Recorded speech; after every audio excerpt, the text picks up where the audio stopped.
Peggy 7.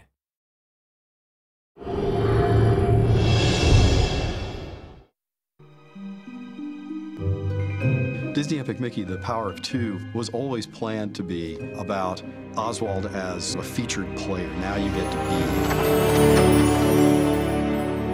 Oswald is the quintessential forgotten Disney character. He was a major superstar in his time, and I think using him in Wasteland to be the driving force of what's going on there is the perfect choice.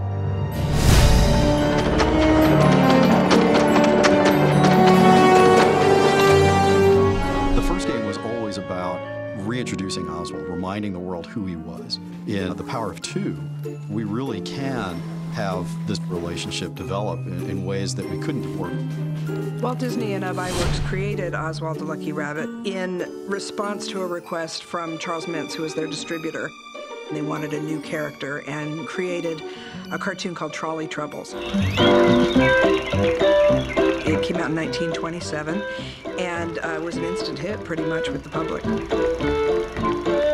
In the cartoons Walt and Iwerks made, he's always had an amazing sort of plastic quality. He can take his head off and roll it around like a bowling ball. He can break down into a dozen little versions of himself. He was constantly using his ears. He would wind them up like a helicopter, or he'd use them as an oar. We wanted to use some of those things that Walt and Ub created as gameplay elements. When Walt went back to New York to renegotiate the next year's series of cartoons, Charles Mintz told him at the time, not only am I not going to give you more money for these cartoons, but I actually own the character through your contract, and I've hired away most of your animators, and so you're going to have to do things the way I want you to. And Walt wasn't about to do that, and so he was just devastated. On the way home, on the train, he thought, well, I've got to come up with another character, so he started thinking about what they could do. And when he got back here to Hollywood, Walt suggested this mouse, and they named him Mickey.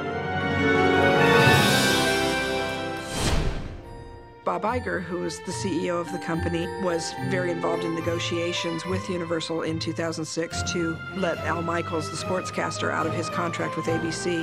But during those negotiations, Bob suddenly piped up with an idea as part of the negotiations to bring Oswald back, trading Al Michaels for a cartoon character. I think even Al Michaels was surprised by that.